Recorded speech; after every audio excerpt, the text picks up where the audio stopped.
bilang haleluya. Kita datang beribadah lagi di sini dengan penuh sukacita. Karena saya percaya Tuhan ada dan tidak pernah meninggalkan kita. Saudara-saudara, saya melihat kondisi sudah dibuka keadaan dalam mati, tetapi yang membuat orang keadaan marah karena ekonominya merosot. Orang ekonomi merosot, saudara-saudara. Tetapi walau bagaimanapun juga, saudara-saudara, ini merupakan bagian daripada penggenapan Tuhan. Boleh bilang dulu ya. Yang membuat orang-orang sangat menderita adalah kebiasaan konsumsi, kebiasaan membelanjakan uang, dianggap standar, tetapi ketika pendapatan kurang jadi standar turun, katanya jadi susah. Tidak, saudara-saudara. Walaupun orang pembelanjaan merosot kurang, tetapi orang memang hidup kalau terbiasa sederhana, kita tidak akan merasa kekurangan. Boleh bilang dulu ya. Tuhanlah yang menolong kita sehingga kita bisa hidup dengan baik. Saudara-saudara, mari saya akan melanjutkan lagi khotbah saya. Saudara-saudara, di dalam kitab Galati. Kali ini saya berkhotbah, saudara-saudara, sambil mengajar, saudara-saudara. Jadi tolong diperhatikan baik-baik. Saya berharap kita semua membuka Alkitab kita supaya kita menyadari, saudara-saudara, baru ini buku ini setelah saya tulis pertama kali tahun 1900-an, saudara-saudara. Jadi sudah 20 tahun tapi saya nggak pernah ngomong itu, saudara-saudara, dan baru sekarang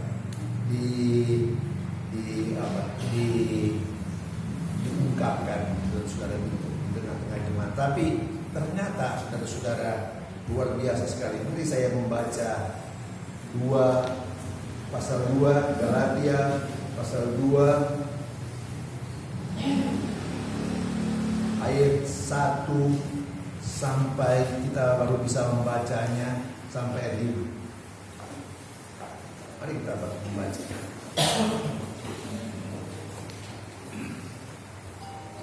Galatia pasal 2 ayat 1 sampai 5. Mari kita membaca sama-sama.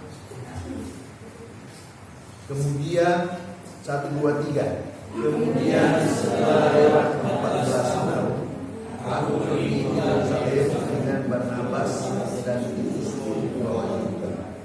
Aku pergi berdasarkan suatu pernyataan kepada mereka yang kecil antara bangsa-bangsa kafir dalam percakapan sendiri kepada mereka yang terpandang, supaya jangan dengan percuma berusaha dan atau telah berusaha, tetapi kedatangan Titus yang bersama-sama dengan adalah seorang nabi, namun ia tidak dipaksa untuk menyenangkan dirinya. Memang ada desakan dari saudara-saudara palsu yang masuk, yakni mereka yang duduk dalam untuk menghadang kebebasan kita yang kita miliki dalam Kristus, supaya dengan jalan hidup mereka dapat memperlambangkan kita. Tetapi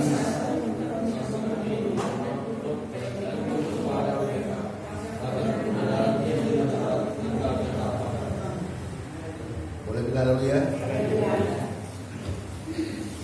Saudara-saudara, ini adalah langkah yang luar biasa. Coba saudara lihat ayat 3. Tetapi kendati pun Titus yang bersama-sama dengan aku adalah seorang Yunani, namun ia tidak dipaksakan untuk menyunatkan diri. Saudara-saudara, perlu kita mengerti bahwa sunat itu baik. Saudara-saudara, dengan sunat itu maka saya kira kita semua mengerti apa itu sunat. Dengan sunat itu maka pada umumnya orang terpelihara kebersihan. Sebab kalau orang tidak bersunat, saudara-saudara, maka kalau dia hidup tidak karuan maka bisa gampang sekali kena penyakit. Tetapi yang bahayanya adalah saudara-saudara, sunat itu dianggap merupakan tanda keselamatan. Tidak, saudara. Sunat, orang sudah baca dari kitab Kejadian, Abraham disunat. Tetapi sunat yang benar adalah sunat hati. Boleh bilang haleluya? Kita sudah pernah membacanya. Walaupun orang disunat 10 kali, kalau dia hati tidak disunat, saudara-saudara, maka hidupnya tidak karuan. Boleh bilang haleluya? Mari kita membaca Galatia.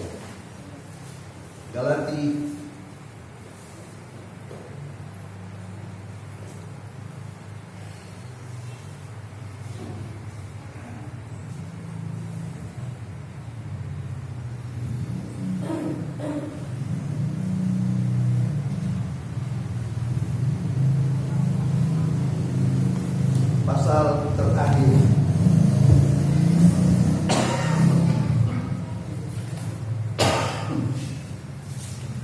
ayat 11 sampai terakhir. Lihatlah bagaimana besarnya huruf yang ditulis kepadamu dengan tanganmu sendiri. Mereka yang secara daging suka menunjukkan diri mereka yang berusaha memaksa kamu untuk bersunat hanya dengan maksud supaya mereka tidak dianiaya karena Kristus, salib Kristus. Sebab mereka menyunatkan dirinya pun tidak memelihara hukum Taurat. Tetapi mereka menghendaki supaya kamu menyunatkan diri agar mereka bermegah atas daging. Tetapi aku sekali-kali tidak mau bermegah selain daripada salib Kristus, salib Tuhan kita Yesus Kristus. Sebab oleh dunia telah disalibkan bagiku dan aku bagi dunia. Perhatikan baik-baik saudara-saudara. Paulus sendiri adalah orang bersunat, tetapi ingat baik-baik dia tidak mau bermegah karena salib Yesus Kristus. Boleh bilang haleluya? Boleh bilang haleluya? Sebab bersunat itu dia bersunat tidak ada artinya, tetapi menjadi ciptaan baru, itulah yang berarti. Saudara-saudara, perhatikan baik-baik saudara-saudara. Ini adalah tanda saudara bahwa orang bersunat harus lahir baru. Selanjutnya jangan ada orang menyusahkan aku karena pada tubuhku ada tanda-tanda milik Tuhan Yesus. Karena kasih karunia Tuhan kita Yesus Kristus menyertai kamu, menyertai roh kamu, saudara-saudara. Amin. Saudara-saudara, perhatikan baik-baik saudara-saudara bahwa di sini kita menyadari bahwa hal ini penting untuk kita lihat. Saudara-saudara, mari kita membaca ayat 1 dan 2. Kemudian setelah lewat 14 tahun, aku pergi ke Yerusalem dengan Barnabas dan Titus pun kubawa juga. Aku pergi berdasarkan suatu penyataan. Penyataan sudah saya katakan ibadah yang lalu, penyataan itu bukan pernyataan. Pernyataan itu deklarasi, tapi penyataan itu pewahyuan. Boleh bilang haleluya? Penyataan itu tidak ada air, penyataan artinya wahyu, penyataan dari Allah kepada seseorang. Itu luar biasa.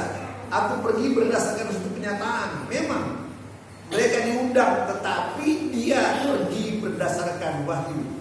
Dan kepada mereka kubentangkan Injil yang kuberitakan kepada bangsa-bangsa kafir. Kepada mereka itu siapa? Saudara-saudara, kepada mereka orang-orang yang diutus Tuhan.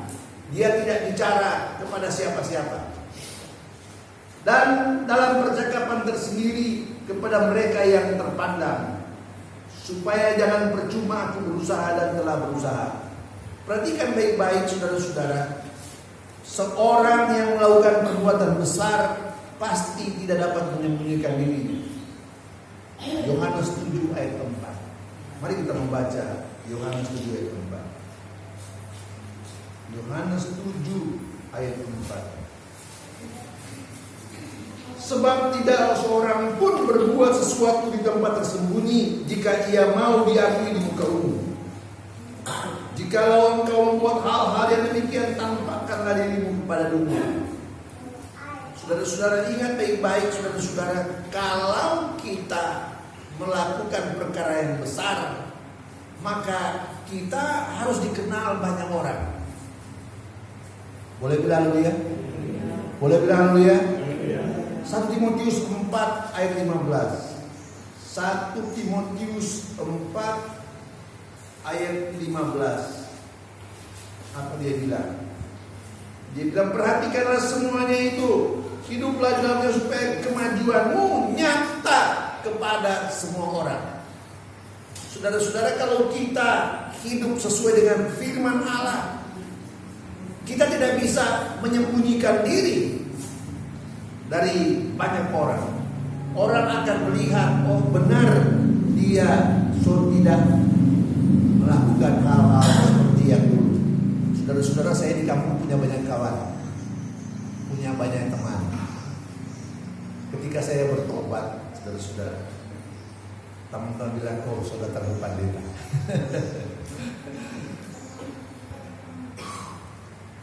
Saya bergaul biasa pada mereka, jabat tangan. Saya mulai jabat tangan, mulai bicara haleluya dan lain-lain. Saudara, saya dulu rambutnya panjang sambil belakang dan macam-macam yang saya kerjakan. Tetapi ketika saya bertobat, saudara, betul-betul Tuhan merubah hidup saya sehingga jadi berkat. Boleh bilang dulu ya? Kita teman-teman bilang kita pendeta, tapi waktu itu saya belum pendeta, saudara-saudara. Kemudian saya jadi pendeta. Nah, perhatikan baik-baik saudara-saudara. Itulah saudara-saudara. Tetapi hal itu bukan dimaksud untuk mencari kepujian bagi diri sendiri. Saudara-saudara, orang memperlihatkan bahwa orang memang sudah berubah, tidak lagi seperti dulu. Tetapi bukan dimaksud untuk lihat kita, bukan, melainkan lihat kepada Tuhan. Boleh bilang dulu ya? Mari kita membaca Matius 6. Matius 6 ayat 1. Ingatlah, jangan kamu melakukan perbuatan-perbuatan baikmu atau kewajiban agamamu di hadapan orang supaya dilihat mereka. Karena jika demikian kamu tidak beroleh upah dari Bapamu yang di sorga. Orang beribadah betul-betul orang datang, tak perlu orang kita mau pergi ibadah macam-macam, tidak. Kita memang datang beribadah, saudara-saudara. Dan setidak-tidaknya mata orang melihat bahwa orang ada beribadah. Boleh bilang dulu ya?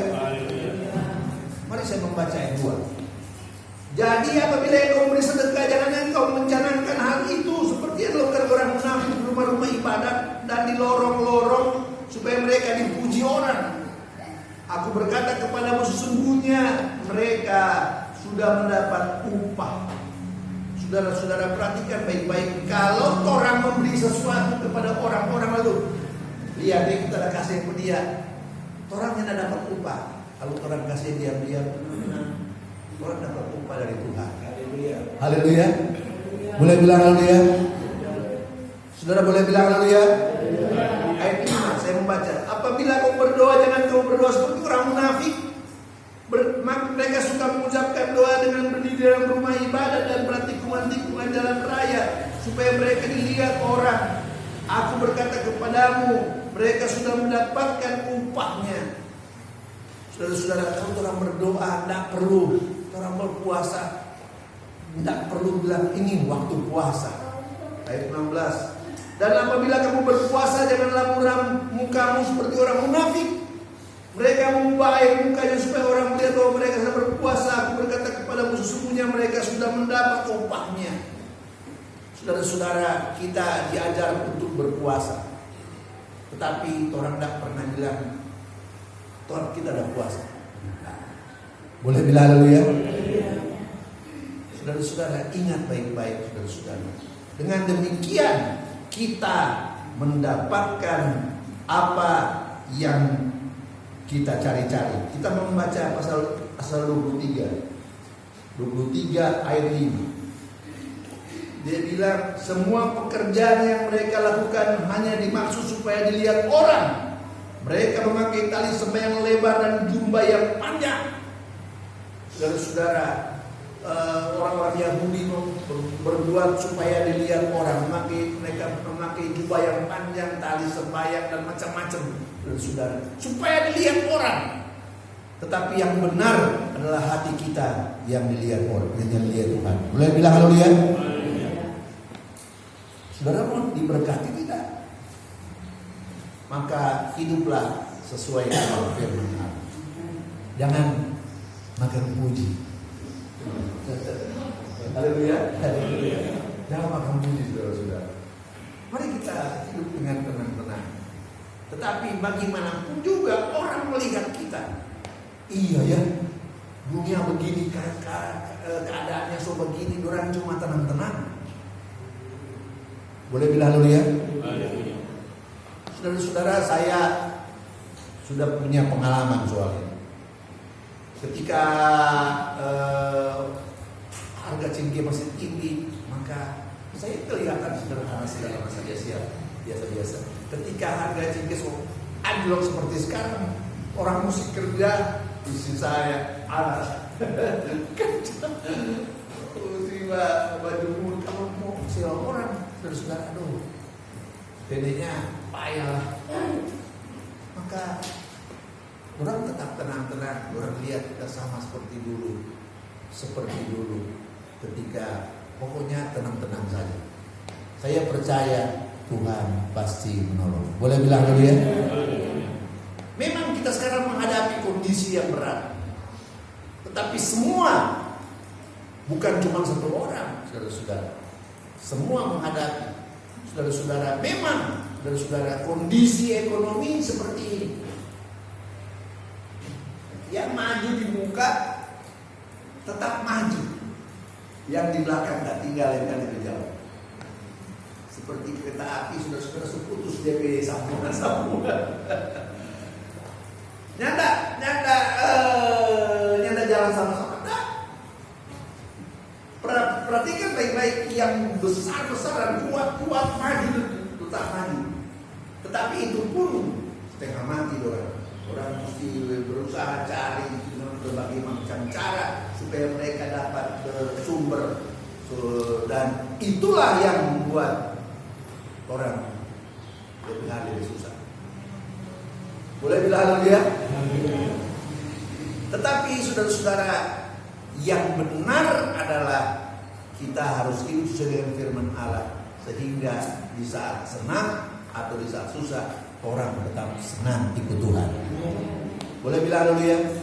Orang tetap berbahagia ikut Tuhan, saudara-saudara. Jadi saya perlu memberitahu itu kepada kita semua, saudara-saudara, sehingga kita boleh melihatnya. Perhatikan baik-baik, mereka mengakui kebaikan itu. Saudara-saudara, mereka akan mengakui kebaikan itu. Mari kita membaca Matius 12. Matius 12 ayat 33. Matius 12 ayat 33.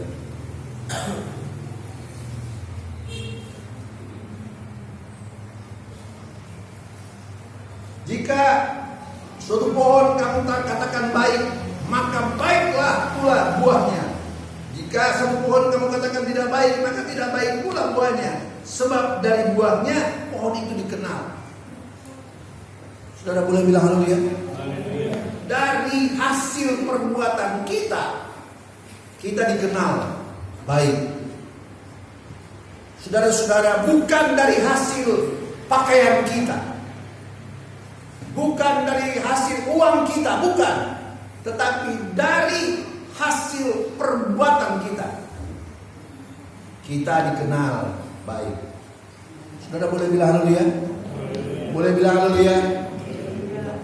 Ayat 35 bagian A, dia bilang orang yang baik mengeluarkan hal-hal yang baik dari perbendaharaan hatinya.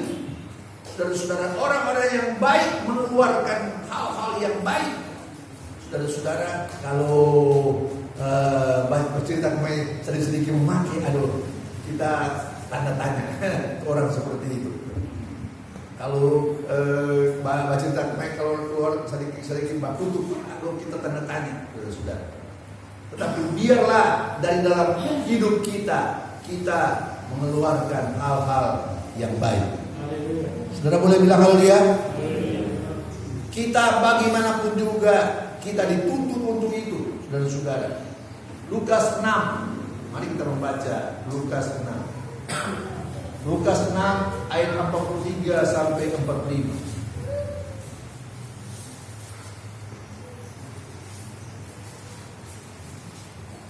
Karena tidak ada pohon yang baik yang menghasilkan buah yang tidak baik. Kalau pohon itu baik, pasti dia berbuah baik. Dan juga tidak ada pohon yang tidak baik yang menghasilkan buah yang baik. Saudara, ada pohon yang tidak baik menghasilkan buah yang baik, tidak mungkin. Saudara-saudara, kalau itu pohon biar dia pohon bagus, tapi kalau so mulai kita di rumah ada pohon rambutan, tapi so mulai kuat, so mulai cabang-cabang, mulai kering dan tidak berbuah lagi. Boleh bilang haleluya? Saya membaca ayat 64. Sebab setiap pohon dikenal pada buahnya sendiri.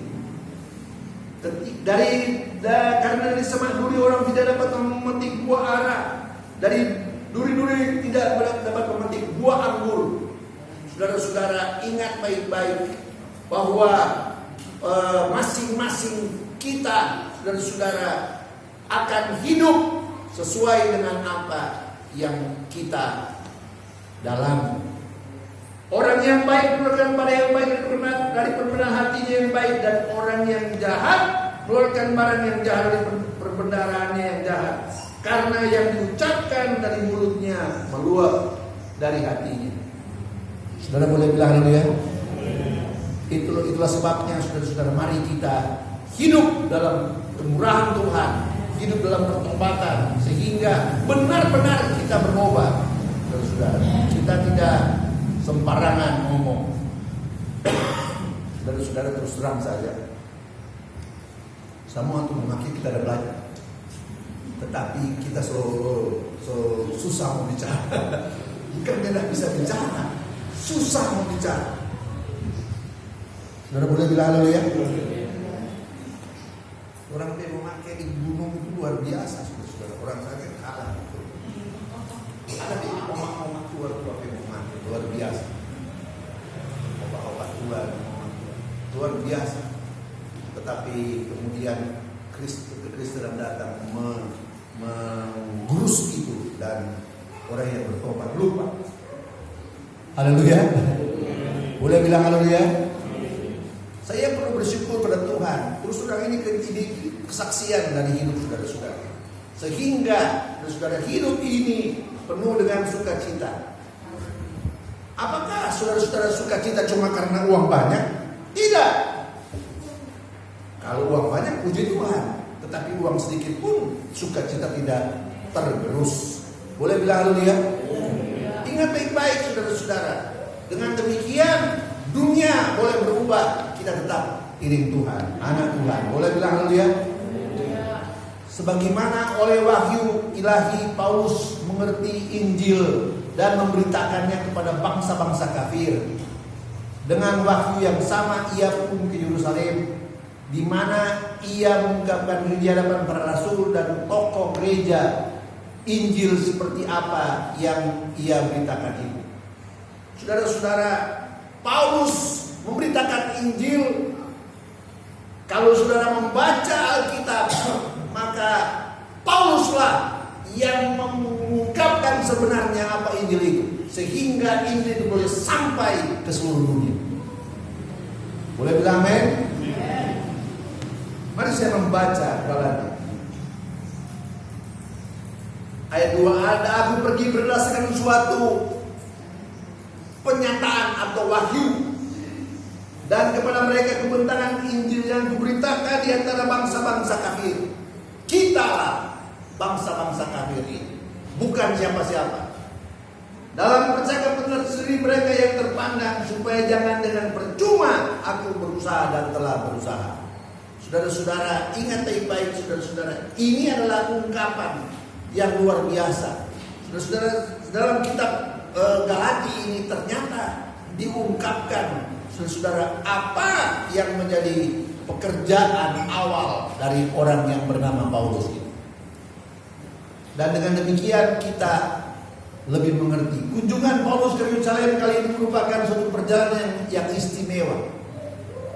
Ini adalah kunjungan ketiga. Pertama adalah waktu Paulus selesai dari perenungan persiapan diri bagi tugas agung.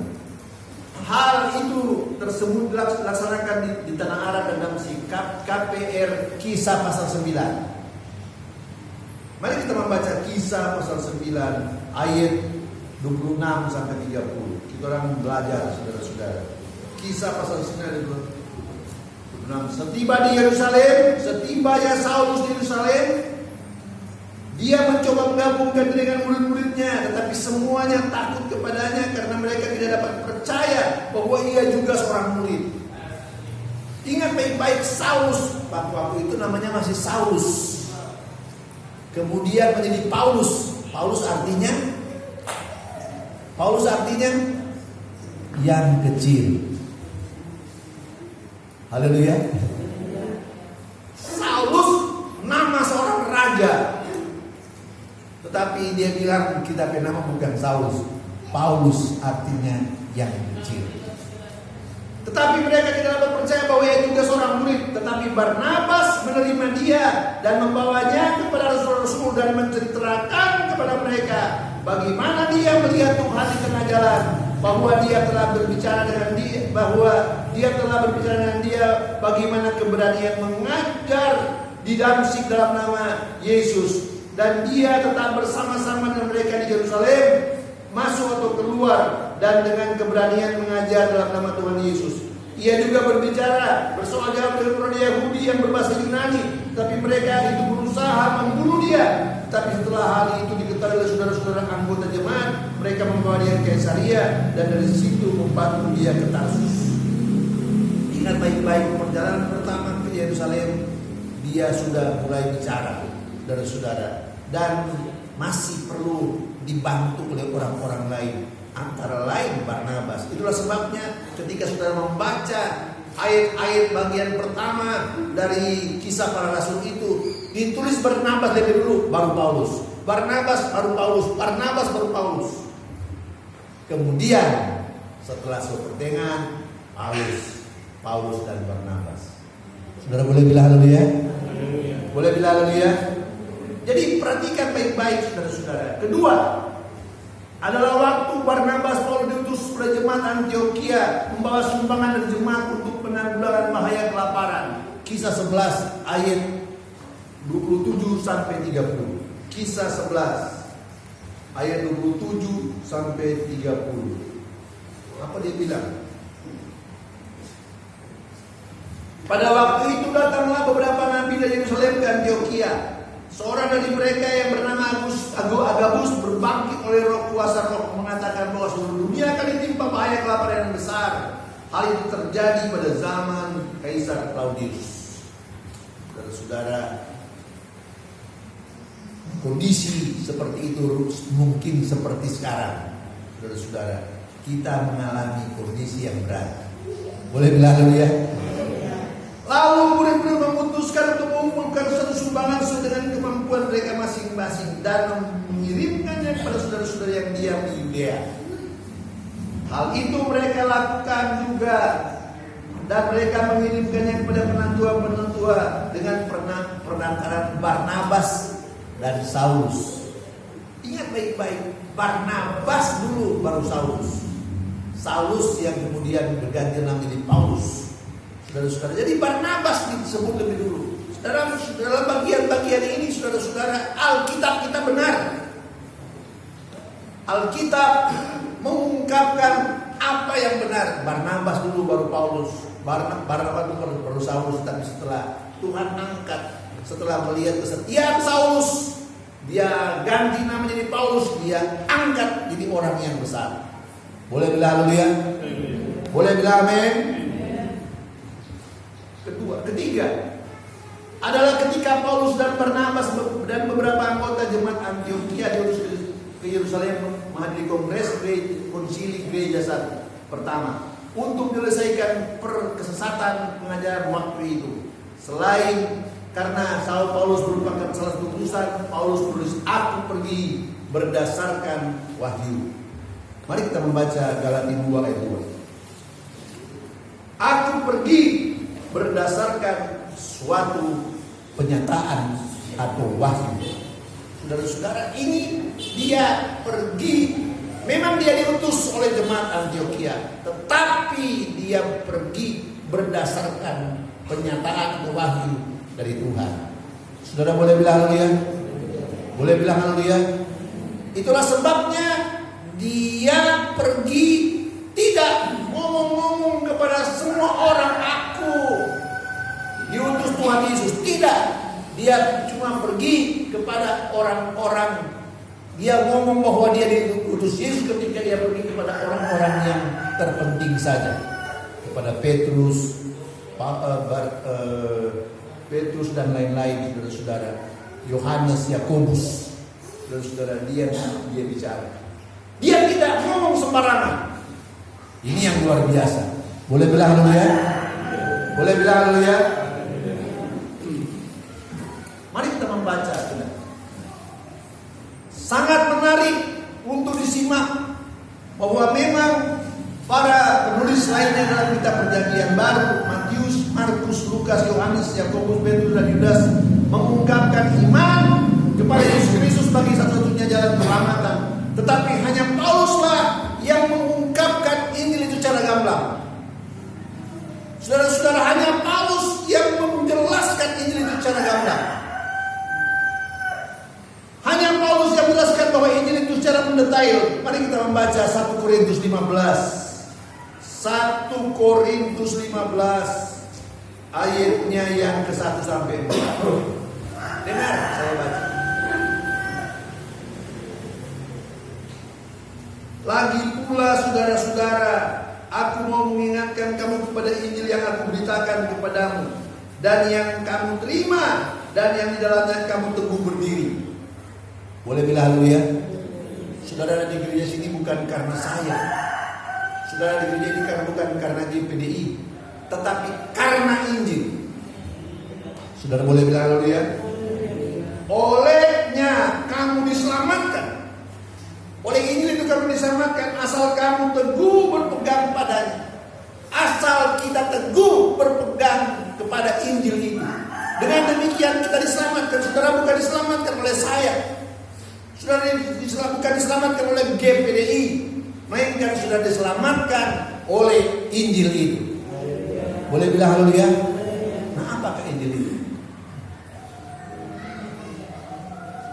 Oleh Injil kamu diselamatkan asal kamu teguh berpegang padanya seperti yang telah kuberitakan kepadamu, kecuali kalau kamu telah menjadi sia-sia saja menjadi percaya. Ayat 3. Sebab yang sangat penting kusampaikan kepadamu, yaitu apa yang telah kuterima sendiri, ialah bahwa Kristus telah mati karena dosa-dosa kita sudah kitab suci, bahwa ia telah dikuburkan, dan bahwa ia telah dibangkitkan pada hari ketiga sesuai dengan kitab suci. Kristus telah mati, dikuburkan, dan dibangkitkan pada hari ketiga. Boleh bilang amin? Itulah Injil. Kristus telah mati. Itulah sebabnya salib kita tidak ada orangnya. Telah mati, dikuburkan, dan dibangkitkan. Kita hidup, dibaptiskan. Kita meninggalkan manusia lama kita, menguburkan dan bangkit jadi manusia baru. Itulah Injil. Saudara-saudara, Injil adalah berita keselamatan bagi semua orang. Bukan apa-apa, bukan gereja ini, bukan manusianya, tetapi Injillah yang menjadi dasar keselamatan kita. Boleh bilang haleluya? Boleh bilang haleluya? Saudara-saudara, ini yang sangat menarik. menarik. Saya percaya saudara-saudara, kita masukkan buat cerita tapi waktu pendek. Saudara-saudara, sangat menarik untuk disimak bahwa memang pada penulis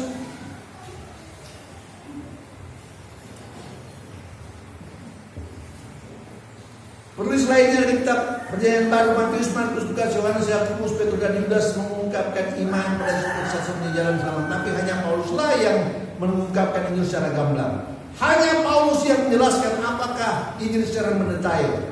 Juga harus diperhatikan bahwa waktu Paulus menghadiri konsili gereja ini, baru surat Yakobus lah yang ditulis. Dia menghadiri konsili gereja kira-kira tahun 50 sesudah Yesus mati. Dan baru kitab Yakobus yang ditulis. Kalau saudara membaca kitab Yakobus, Yakobus tidak menulis apa Injil itu. Boleh bilang haleluya? Boleh bilang haleluya?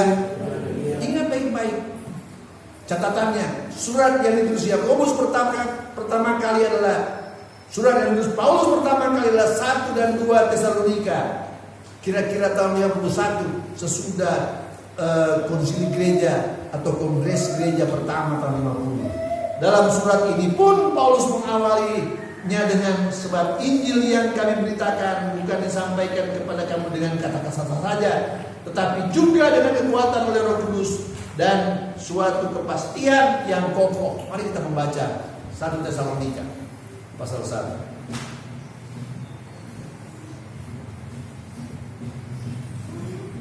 Ayat 5.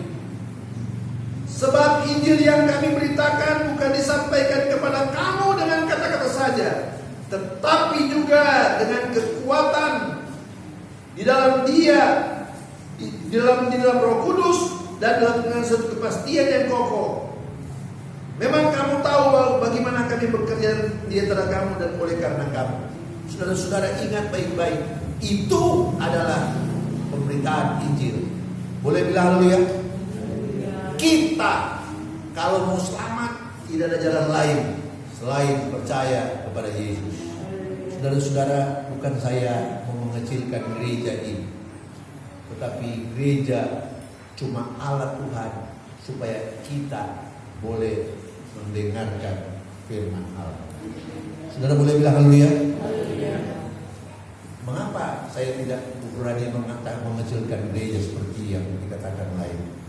Saudara-saudara, ada 5 jabatan: Rasul, Nabi, Penginjil, Gembala, dan Guru. Kalau saya cuma diakui gembala di dalam gereja ini, boleh bilang haleluya? Kalau di tempat lain saya orang biasa. Itulah sebabnya jangan kita mengecilkan organisasi tim. Karena disinilah kita punya fungsi berlatih. Saudara-saudara, dengan demikian saya disebut guru karena di sekolah-sekolah ada sekolah-sekolah kita. Saudara-saudara, saya kemudian boleh menginjil karena ada gembala-gembala yang mengundang. Itulah sebabnya, saudara-saudara, mari kita datang dengan benar dan kita beribadah dengan benar. Boleh bilang haleluya? Boleh bilang haleluya? Saya membaca dalam konsili gereja pertama ini, Paulus merupakan salah seorang pembicara. Kisah 15:12. Mari kita membaca Kisah 15 ayat 12. Kisah 15 ayat 12. Maka diamlah seluruh umat itu lalu mendengarkan Paulus dan Barnabas menceritakan segala tanda dan mujizat yang dilakukan Allah dengan perantara mereka di tengah-tengah bangsa kafir. Saudara-saudara, kongres itu dia karena mereka mendengarkan Paulus dan Barnabas bicara tentang bagaimana Tuhan memakai mereka dengan mujizat-mujizat. Saudara boleh bilang haleluya? Saya pun pernah melihat mujizat. Saudara, terus terang saja, saya pernah melihat mujizat. Tetapi saudara, kalau sudah melihat mujizat maka itu tidak akan terulang lagi. Saudara-saudara, sehingga dengan mujizat itu iman saya dikuatkan. Saya percaya kita pernah mengalami, saya masing-masing kita pernah melihat apa disadari atau tidak disadari, bagaimana Tuhan menolong kita sehingga kita bisa ada sebagaimana ada. Boleh bilang haleluya? Memang tindakan Paulus ini pertama-tama adalah semacam pertanggungan jawab bagi semua aktivitas penginjilannya selama ini. Hal itu nyata dalam ayat 2. Galati 2 ayat 2, aku pergi berdasarkan suatu penyataan dan kepada mereka kubentangkan Injil yang kuberitakan di antara bangsa-bangsa kafir. Di sini cuma disebut bangsa-bangsa bukan Yahudi, tapi yang benar, dan kepada mereka kubentangkan Injil yang kuberitakan di antara bangsa-bangsa kafir. Paulus tidak bicara di banyak orang. Paulus bicara kepada mereka-mereka yang dianggap tiang. Nanti kita bicara berikutnya. Apa itu tiang? Stulos, saudara-saudara. Tiang itu seperti 1, 2, 3, 4, 5, 6, 7, 8, 9, 10, 11, 12. Kalau ini ada tiang, lupa tuh gereja lama, tiang kecil-kecil, ngeri, saudara. Kalau ini ada tiang, maka orang ke gereja gampang goyang rubuh. Boleh bilang ya? Tapi karena ada tiang, maka orang dengan tenang-tenang beribadah, dia tenang goyang kuat, saudara-saudara. Tenang-tenang saja beribadah. Boleh bilang ya? Itu gunanya tiang. Dan para rasul itu merupakan, nanti orang belajar, saudara-saudara. Orang belajar apa itu tiang, saudara-saudara. Dengan demikian, saudara-saudara, supaya jangan percuma aku berusaha, tetapi kalau hanya untuk satu pertanggungjawaban kepada manusia, tidak perlu oleh wahyu ilahi. Saudara-saudara, ingat baik-baik, kalau cuma untuk pertanggungjawaban kepada manusia, tidak perlu dia datang dengan wahyu ilahi. Jelas bahwa dia datang dengan suatu wahyu ilahi atau pernyataan. Saudara-saudara, ini luar biasa. Tak nyata di sini bahwa penyampaian Paulus dalam wahyu ilahi adalah untuk penyegaran kembali bagi hamba Tuhan lain di Yerusalem, sekaligus semacam perbandingan dan koreksi, apalagi dalam konteks kegiatan Yahudi yang makin mendunia dalam kekaisaran Romawi waktu itu. Saudara-saudara, mari saudara-saudara, dengan wahyu ilahi kita menyadari bahwa kita adalah anak-anak Allah. Boleh bilang haleluya? Kita punya tugas adalah bersaksi, bukan lihat kita. Bukan. Hidup inilah yang orang-orang lihat. Hidup inilah yang mereka saksikan. Itulah maksudnya bersaksi di sini. Dengan demikian kita boleh lebih hari, lebih maju, dan Injil Tuhan diberitakan, kebenaran Tuhan diberitakan. Soal orang datang nanti urusan Tuhan. Dan kalau yang penting kita hidup dengan baik, kita dulu yang diselamatkan. Boleh bilang haleluya? Biar kita tarik seperti kitab Yakobus, kami menarik puntung-puntung yang sedang terbakar. Saudara-saudara, ingat baik-baik tuh puntung-puntung kayu-kayu api, saudara-saudara. So sisa-sisa sedikit don tarik saya keluar supaya habis. Saudara-saudara, dengan demikian itulah fungsi kita. Dengan demikian saudara-saudara, saya percaya kita semua diberkati. Masih banyak yang mau diceritakan, tetapi anugerah Tuhan biarlah tetap berjalan, dan waktu cuma waktunya yang agak terbatas. Boleh bilang haleluya?